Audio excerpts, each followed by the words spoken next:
उसमें भी अगर आपने बाई एनी चांस ट्रेलर देखा गया हो तो उन्हें श्रीदेवी की तरह ही पोजीशन करने की कोशिश की गई है। मीडिया एक दीमक है, पैरासाइट है। वीनस ब्यूटी बोलते हैं मधुबाला जी को। आलिया भट्ट को अच्छे डायरेक्टर्स मिले। मीडिया को फ्लरिश करने के लिए सिनेमा की जरूरत है, सिनेमा को फ्लरिश करने के लिए मीडिया की जरूरत नहीं है। करीना कपूर ने उन्हीं फिल्मों में अच्छा काम किया जिसमें डायरेक्टर्स अच्छे थे। भारत में राजनीति, क्रिकेट, सिनेमा, ये तीन ऐसी चीजें हैं जो बहुत समय से चली आ रही हैं और ये कभी खत्म नहीं होने वाली हैं। Hello, welcome to studio scoop. आज के हमारे जो गेस्ट हैं उनने सिनेमा के पर्दों पे भी काम किया है और बैक कैमरा भी काम किया है। कुछ शॉर्ट फिल्म्स भी डायरेक्ट की हैं तो कुछ एड्स भी डायरेक्ट किए हैं। उनका नाम है Sharad Chandra Upadhyay. Hello sir. Hello ma'am. Audience को बताइए कि आपके पर्सपेक्टिव में सिनेमा क्या है। मैम, बहुत भारी सवाल है, लेकिन सबसे पहले तो मैं ये बताना चाहूँगा कि मैं सिनेमा का एक स्टूडेंट हूँ। आपने जैसा भी कहा कि काम किया है, लेकिन मैं फॉरएवर स्टूडेंट हूँ। मुझे ये नाम ज़्यादा अच्छा लगता है कि मैं सिनेमा का स्टूडेंट कहलाऊँ। और जहाँ तक आपका ये सवाल है कि सिनेमा क्या है, भारतीय समाज में 4 तरह के नरेशन के तरीके हैं। सबसे पहले आपका आता है ओरल नरेशन, जहाँ पे आपको कहानियाँ सुनाई जाती थी, जो आपने पिछले वक्त में समय में देखा होगा। फिर उसके बाद आता है ये रिटन नरेशन, उन्हीं कहानियों को लिखकर बताया गया। उसके बाद आया थिएटर, जहाँ पे आपको एक मंच पर चीज़ें लाई गई। और उसके बाद 18वीं शताब्दी के अंत में ये मोड ऑफ नरेशन में एक बहुत बड़ा चमत्कार हुआ, जो विजुअल मीडियम हमारे पास आया और तब से सिनेमा शुरू हुआ। भारतीय होने के नाते हमारी पहली फिल्म राजा हरिश्चंद्र थी, जो 1913 में रिलीज़ हुई थी। और बीइंग एन इंडस्ट्री, हमारे भारतीय इंडस्ट्री को अगर आप देखें तो 112 से 13 साल हो चुके हैं। और यहाँ पे मैं इस चीज़ में बहुत यकीन रखता हूँ कि भारत में राजनीति, क्रिकेट, सिनेमा, ये तीन ऐसी चीज़ें हैं जो बहुत समय से चली आ रही हैं और ये कभी ख़त्म नहीं होने वाली हैं। सर, लेकिन ये है आजकल सिनेमा के लिए जो पर्सपेक्टिव है लोगों का वो बहुत बदल चुका है। लाइक सर ने 4 स्टेज में बता दिया कि सिनेमा कैसे रिटर्न से और फिर पर्दों पे आया। लेकिन अब जो उसका पर्सपेक्टिव हो चुका है ना, लाइक बहुत मेजर ऑडियंस है जो धीरे धीरे करके कहती जा रही है कि सिनेमा खत्म हो जाएगा धीरे धीरे। आपको क्या लगता है कि ये नरेशन जो है वो सेट किया जा रहा है, या सच में ऐसा हो सकता है कि धीरे धीरे सिनेमा का इम्पोर्टेंस या थिएटर्स का इम्पोर्टेंस खत्म हो जाए? नहीं मैम, मैं इस बात से सहमत नहीं हूँ। अभी आज से 40 साल पहले 1980 के दशक में जब दूरदर्शन में प्रोग्राम्स बहुत हावी हुए, न्यू एज फिल्म मेकर्स थे, जिसमें से श्याम बेनेगल साहब हैं, गोविंद निहलानी साहब हैं, ये लोग जब टीवी पे उतरे, तमस जैसे शोज़ को लेके, महाभारत बी आर चोपड़ा लेके उतरे थे, बुनियाद एक शो होता था, तो उस समय भी कहा गया था कि सिनेमा शायद अब लोग थिएटर में जाना बंद कर दें। लेकिन उस समय अब क्या होता है ना कि समय के साथ ना एक चीज़ का एग्जॉशन आता है।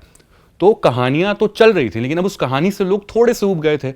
जैसे कि मैं आपको ये बताऊं कि 70 के दशक में जब एंटी स्टैब्लिशमेंट एरा कहते हैं हम उसे, कि आप अमिताभ बच्चन को एंग्री यंग मैन क्यों कहते हो, क्योंकि 1973 में जंजीर आई, उससे ठीक 10 साल पहले आई थी मुझे जीने दो, जिसमें सुनील दत्त साहब ने ठाकुर जरनैल सिंह का रोल किया है। उससे 7 साल पहले 1957 में आई थी आपकी मदर इंडिया, जिसमें अगेन सुनील दत्त साहब ने एक डकैत बिरजू का रोल किया। अगर आपने मदर इंडिया देखी हो, देखिए, बहुत बेहतरीन फिल्म है वो। सो उस समय क्या होता था कि हमारा नायक ना सिस्टम के खिलाफ खड़ा हो जाता था। कि अब उस समय कौन होते थे? जमींदार दुश्मन होते थे, कि गांव के परिवेश की कहानियां हैं।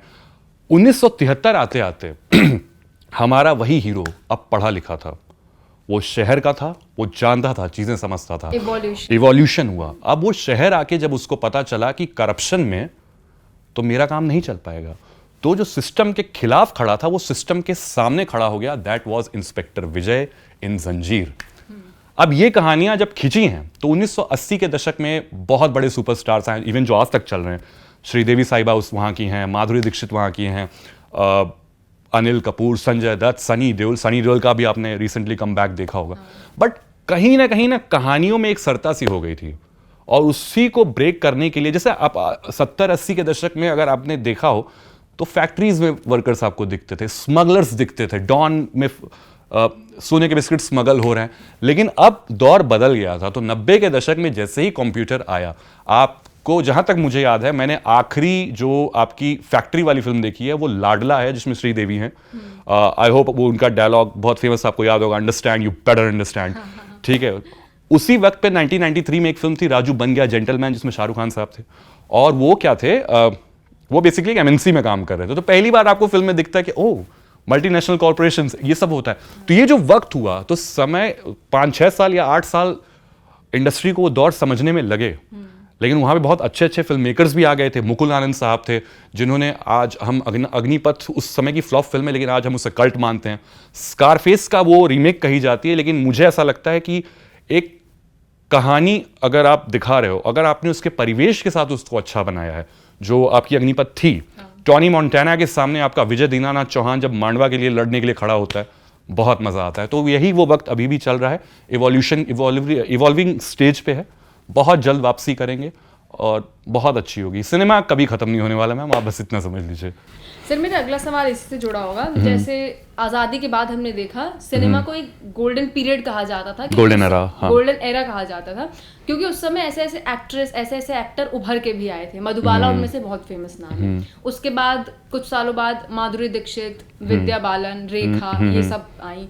और अब जो है तो इतने बड़े नाम शायद एक्सपेक्ट करते हैं लोग कि आगे हमें नहीं देखेंगे, क्योंकि बहुत सारे एक्टर एक्ट्रेस के पीछे नेपोटिज्म का एक नाम जुड़ जाता है कि अब ये नेपो किड है, या उनकी भी अगर आने वाली पीढ़ी होगी तो वो शायद अब सिनेमा को उस स्टेज तक नहीं लेके जा सकती जितना इवॉल्व अभी तक हो पाया है। आपको क्या लगता है इस पर?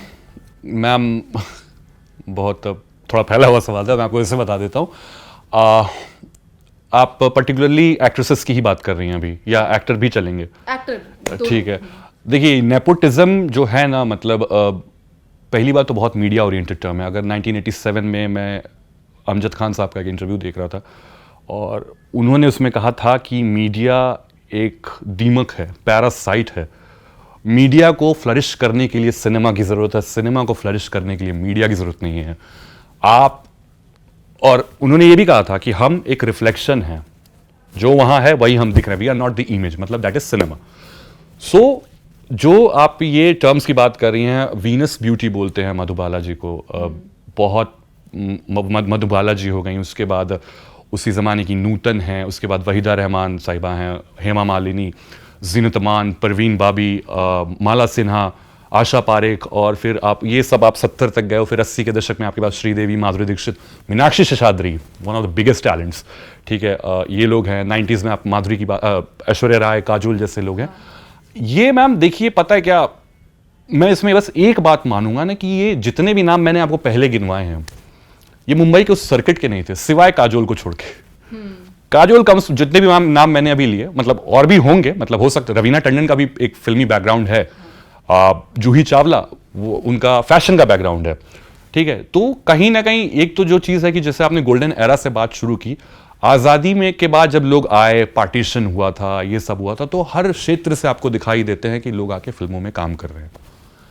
अब एक ही जगह पे आप रहोगे, वो बैंड्रा की जो सोसाइटी, अगर आप बहुत अच्छे टर्म उसको नहीं बोलते हैं, लेकिन मैम मुझे लगता है कि अगर किसी की एक पोजिशनिंग हो रही है स्क्रीन पे, तो वो थोड़ा समय तो मांगती है। मुझे लगता है कि आलिया भट्ट को अच्छे डायरेक्टर्स मिले, लेकिन उनकी पोजिशनिंग तब हो पाई जब उन्होंने गंगूबाई काठियावाड़ी की, जब काम अच्छा किया। हाँ, और मुझे एक और चीज़ लगती है कि इन एक्ट्रेसेस के साथ कोई दिक्कत नहीं है, लेकिन शायद मेरी सोच भी गलत हो सकती है। जैसे मैं अगर करीना कपूर को देखता हूँ, तो करीना कपूर ने उन्हीं फिल्मों में अच्छा काम किया जिसमें डायरेक्टर्स अच्छे थे। अब जैसे फॉर एग्जांपल आप ओमकारा ले लीजिए, उनकी सबसे बड़ी हिट जब वी मेट, जो इम्तियाज़ अली ने उनको दी, चमेली सुधीर मिश्रा साहब की थी, लेकिन जहाँ जहाँ रोहित शेट्टी के साथ उन्होंने गोलमाल भी की, लेकिन जहाँ जहाँ थोड़े से डायरेक्टर अगर कमज़ोर पड़े हैं तो उनके परफॉर्मेंस पे असर पड़ी है, या रही हो तो वो खींच नहीं पाई है। लेकिन इस पर ये बहुत ही, मेरा दायरा बड़ा छोटा हो सकता है ये बात कहने का। तो मुझे लगता है कि ये जितने भी नाम अभी आपने लिए, उनको थोड़ा आपको वक्त देना चाहिए, क्योंकि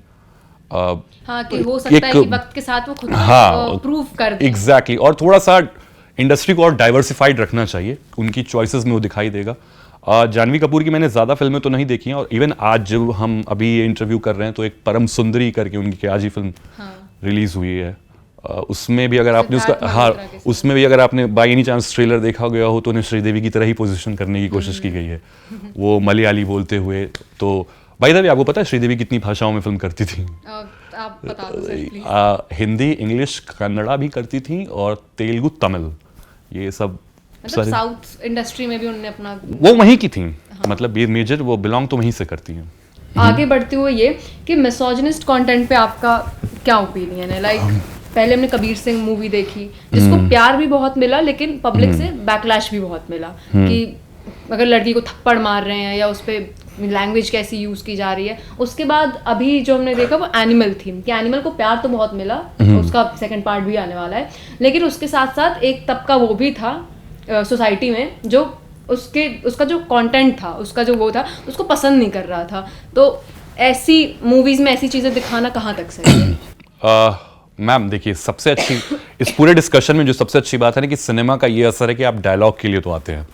ये किसी और मीडियम के पास नहीं है कि आप, हाँ ये बात हो रही है आज। अब आपने मिसोजिनिस्टिक कंटेंट की अगर बात की है, 2005 की एक सुपरहिट फिल्म है जिससे विद्या बालन ने फिल्मों में डेब्यू किया था, दैट वाज परिणीता। शरद चंद्र चट्टोपाध्याय के उपन्यास पर आधारित थी वो।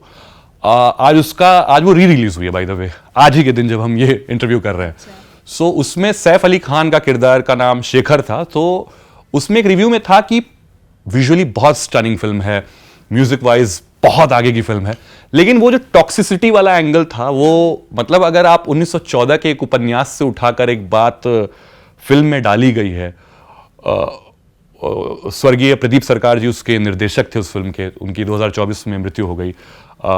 तो आप ये देखिए ना कि बंगाल का एक महानतम राइटर जब ये लिखता है शेखर के किरदार को, तो टॉक्सिसिटी तो वहां भी थी। सो जमाना तो जैसे जैसे आगे बढ़ा है, उसमें अगर आप, हम ये बार बार बात कहते हैं ना कि हम रिफ्लेक्ट करते हैं, we are not the image. So आपको इंस्टेंट ग्रेटिफिकेशन चाहिए। सो उन चीज़ों में, मतलब अगर आप उस पूरे किरदार का अगर आप समीकरण देखेंगे, एनिमल हो गई या आपकी कबीर सिंह हो गई, और ऐसा कहते हैं कि ये तेरे नाम के राधे मोहन का एक्सटेंशन है, राधे मोहन अर्जुन पंडित, अर्जुन सनी देओल की उसका एक्सटेंशन था। सो इस तरह के किरदार पसंद किए गए हैं, लेकिन मैं एक चीज़ में बहुत यकीन रखता हूँ, that is the discretionary ability of the audience. अगर हम 100 सालों से लिख रहे हैं कि इस फिल्म के पात्र और किरदार काल्पनिक हैं, तो हमें ये बात उस समय से समझनी चाहिए थी कि जो वहाँ हो रहा है वो सिर्फ एक फिक्शन है, लेकिन एक सिनेमा का जादू है, वो आप पर बना रहेगा। लेकिन जैसे जैसे आपकी समझ बढ़ती है, आप सिर्फ सिनेमा को ग्रो करने के लिए नहीं बोल सकते जब तक आप खुद ग्रो नहीं होंगे। हमें खुद का परसेप्शन भी उस हिसाब से, क्योंकि थॉट, एक्शन और परसेप्शन पे ही ये पूरा खेल चल रहा है। मैंने कुछ सोचा, मैंने कुछ बनाया, आपने जो देखा, अब आप मुझसे डायलॉग कर रही हैं, यही है cinema. Thank you so much sir हमारे शो में आने के लिए। हम फिर से ऐसे इंटरव्यूज के साथ आपसे फिर मिलेंगे। देखते रहिए studio scoop. Thank you so much खुशी। और मैं एक बात और कहूँगा खुशी, आपको भी, हमें क्या बन के रहना है? The student of cinema. Yes.